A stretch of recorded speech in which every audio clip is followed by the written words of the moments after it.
Hello viewers, and welcome back once again to Age of Wonders 3. I'm your host Pipichuchu as always, and inside the last few episodes, we managed to make quite a successful offensive here onto Karen Treefolks' Archdruid faction. We managed to take back one of their towns, destroyed their leader, although I do believe she came back. She has respawned at their capital, although we did manage to take out one of their heroes as well and a whole bunch of other units, so I'd call that a pretty successful little offensive here and there.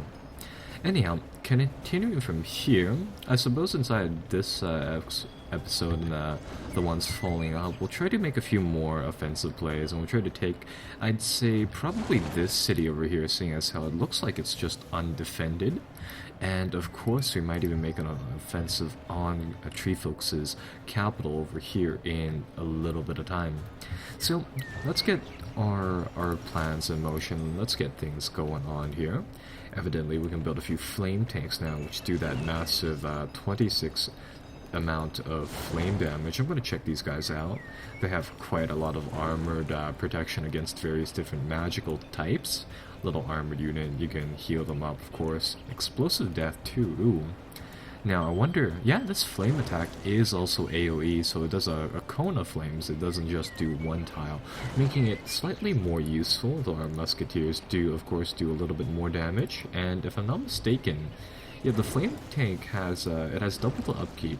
However, the main thing I'm looking at over here is the amount of health and the amount of movement points, so it has the same movement points.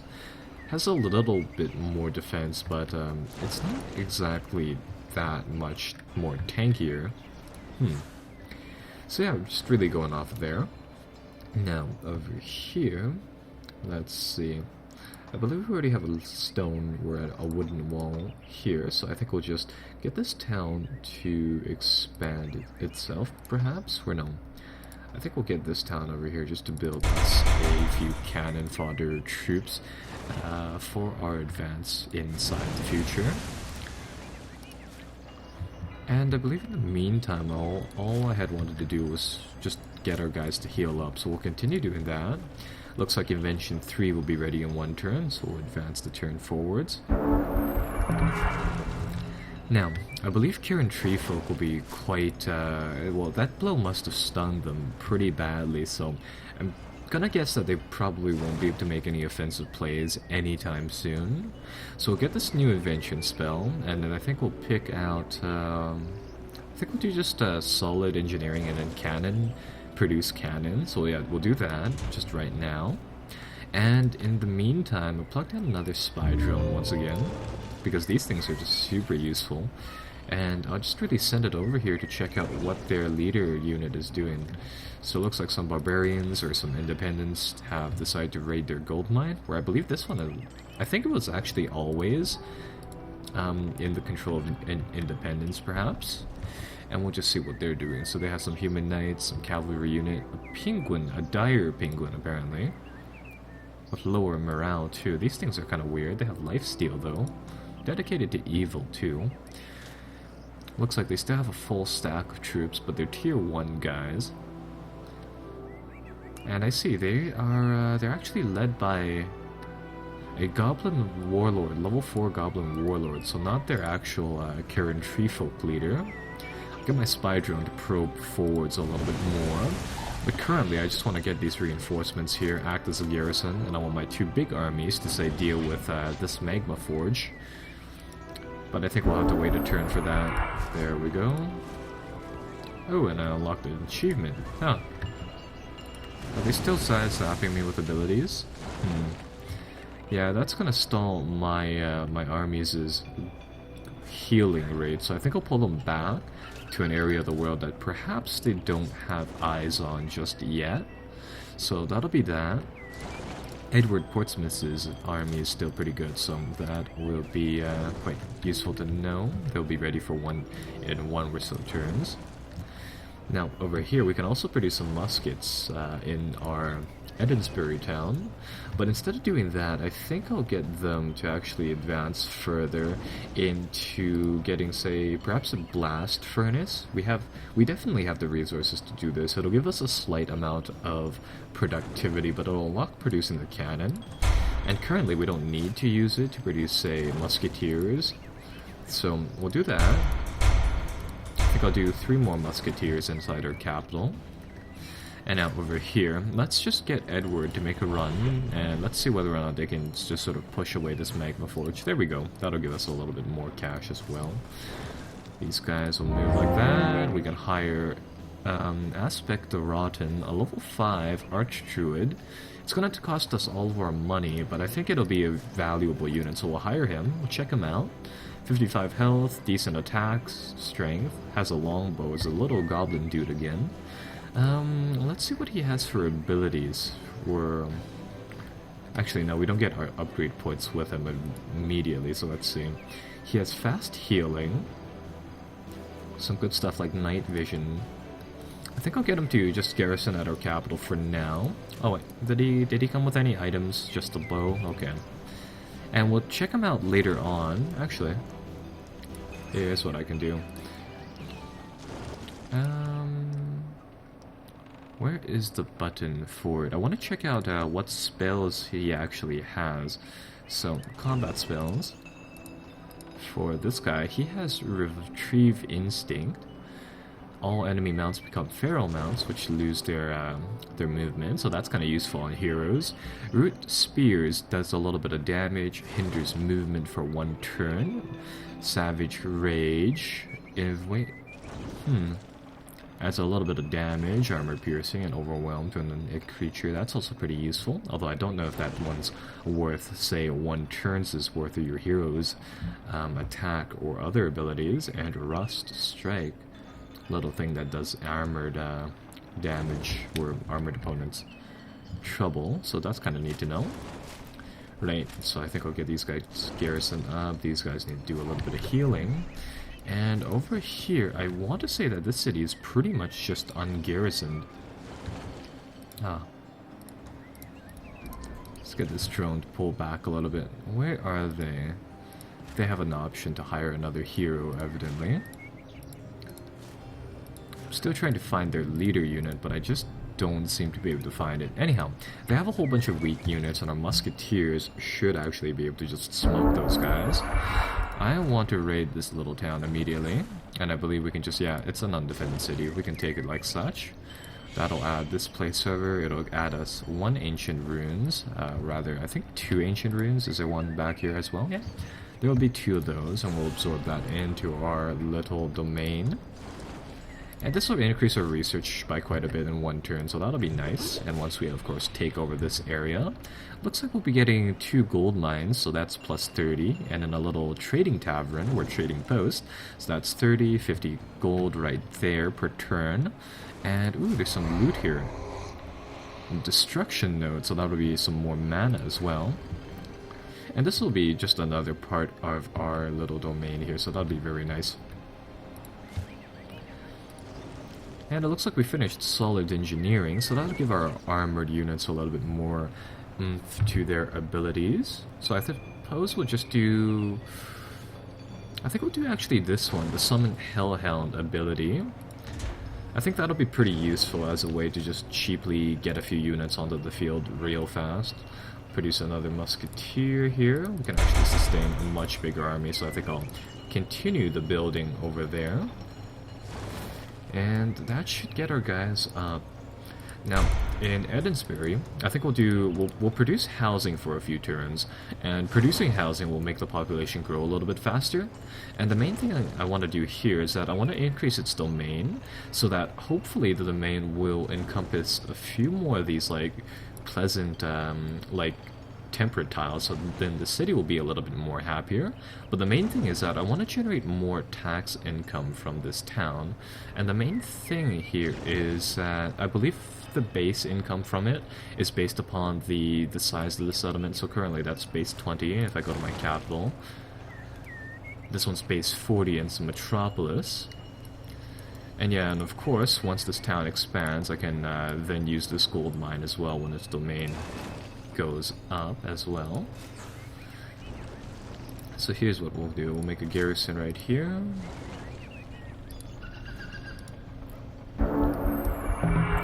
And the main thing is that I don't want to fight their capital just yet. With those with the actual stone walls around their capital, it'll be very difficult to actually get up onto the walls there and to fight the people there. So instead, I want to just sort of do this econo warfare type of thing where I just sort of bounce around the territories and just try to skirmish them off like that. The other thing is that if you actually fight these adjacent forces near the capital, depending on whether or not reinforcements show up, if reinforcements actually show up from this little city tile, you actually fight on the city tile map. And with that said, oh, we actually met a new faction. Let's see what they are doing. But anyhow, if you actually fight with reinforcements coming from there, it'll actually also throw you onto the city map, giving them the walls there again. So Bren over here wants a peace treaty right away, so that's good. You start off as neutral inside this game. You don't start off as peace, so that'll be nice. Now let's see. Oh, these two strongholds are actually... yeah, these are actually unexplored ancient ruins, so we can also take a look at them too. But that might actually lose, or that'll expend some of our combat power, which I'm not sure is a particularly good idea in this situation. So right now, hellhounds would be nice, but actually cannons would be also a pretty nice thing. I could switch research to it. I mean, I do believe your research doesn't say... it doesn't go away, so yeah, you'll see here that the hellhound circle here is half filled right now, so I think we'll do cannons instead. And I'll get this army led by, I forgot his name already, Ratspik the Rotten, to move forwards. In our capital we'll build, yeah, again, the musket brigade, and then later on we'll build a few of those cannons as soon as those are available. So Edinburgh is gonna do, it's gonna produce some housing now. There we go. And I'm just going to get our troops to move forwards. We have eyes on their capital, so it's not too bad.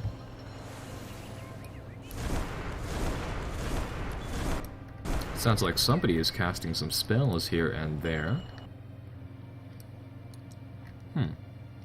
Oh, a little group of independents, I see. Move around. What is this? Have a Draconian Berserker, a few Scoundrels, I believe, is the template for these little raiding parties. Well, these guys are almost fully leveled up. I suppose we can give them a run. Actually, let's see whether or not these troops can make it over here. Probably not. No. No, this... yeah, the game seems to reset to merchandise every turn, so I think I'll have to actually stamp the order to produce housing for quite a few turns like such. So we'll do that. Let's see what's happening here. Oh, those rascals are still, or those scoundrels are still moving about. Alright, let's see. We'll deal with them. Like that. It'll be a very likely victory, so I think I'll auto-resolve it. None of our guys... well, we barely took any damage, so that's good. And our guys will just make camp once again. Now, about the siege battle, what are they building over here? They have a few cavalry units. A lot of those shaman guys. And their guys actually have quite a lot of health is the thing. I mean, in theory, we should have we should have enough numbers to just overwhelm them, but that's slightly risky, and I'm not really sure if we should do that. I mean, we could just run in there, see how things go, and just really try to smash the gates with meat shield infantry. Because, say, we don't necessarily need cannons, is the thing. Alternatively, I might be able to draw them out to a fight, but then that would require me moving my entire block of troops over there. And again, kind of risky, perhaps not necessarily the best of ideas. What is that sound? Somebody's either casting a whole bunch of spells, or there's like some sort of dragon thing around here. Oh, I actually see another great farm just inside the Fog of War.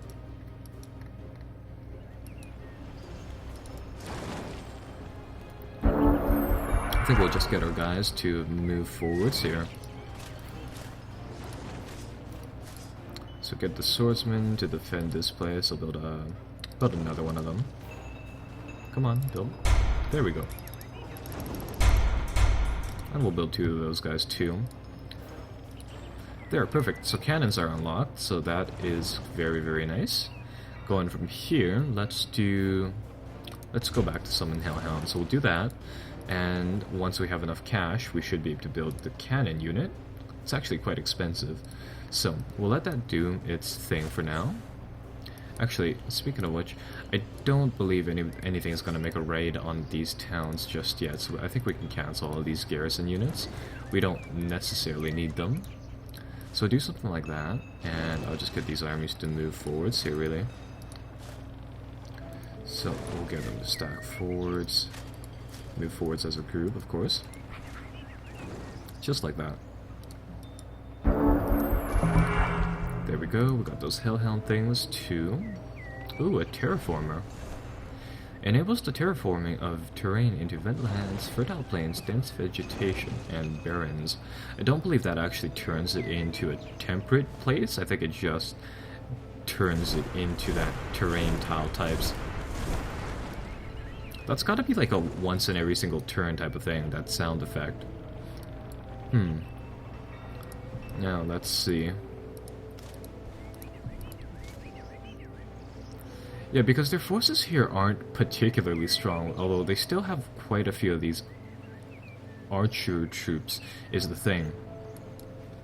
I'm gonna get my scouting drone to make another little run here. I want to check out all of the angles around here. Perhaps their hero is just sort of inside the back ranks, or maybe not. Well, in that case...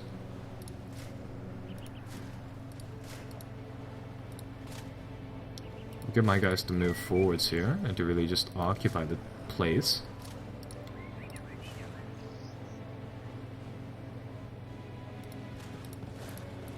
And yeah, I don't think I'll be able to cram them all into like one area. Oh, this spell will actually be quite useful. Units in cities don't suffer from terrain penalties. That might help us out there. Edward has leveled up. We can actually get him wall climbing, which will make it so much better in these siege battles, but that's sort of a one-off type of thing, so I don't really want to level that up. Pest Control Squad. Animal, Fey, and Monster Staler abilities, giving him +3 damage and melee to that. Ooh, Sabotage is kind of useful. It'll do damage to... do like 30 damage to target. Machine unit though, or 40 damage to a target wall. So again, kind of a one-off thing. Maybe it'd be useful to some other guys, but not exactly anything. I think I'll do this throw net spell. It's another one of these stunning things, and I'll give them a little bit more defense. Is the plan here? Now I want these cities to grow, so let's set the production to produce housing for a few turns.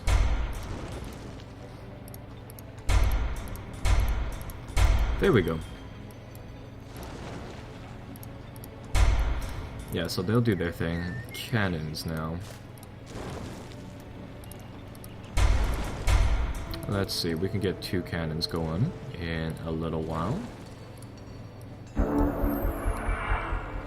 And we'll see what they do here. It's sort of like just a little standoff right now. Oh, I see their leader now. Right, but they're gonna zap me with that sunburst here.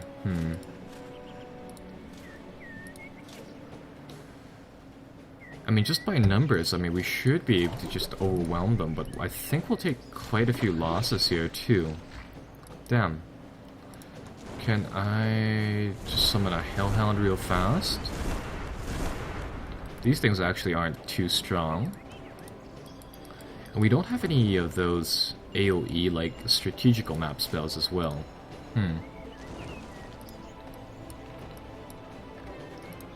Yeah, because that actually does quite a little bit of damage to our troops, that Sunray spell. And this unit is apparently invisible. Let's see what that does. Urban Concealment makes it invisible inside structures, and... yeah, inside structures on the campaign map. Alright, I see. But not inside the battles, so we could still try to fight them. But we start off the battle with one of these damaged armies, although we definitely have enough troops to just sort of whittle them down here, especially if they meet us outside.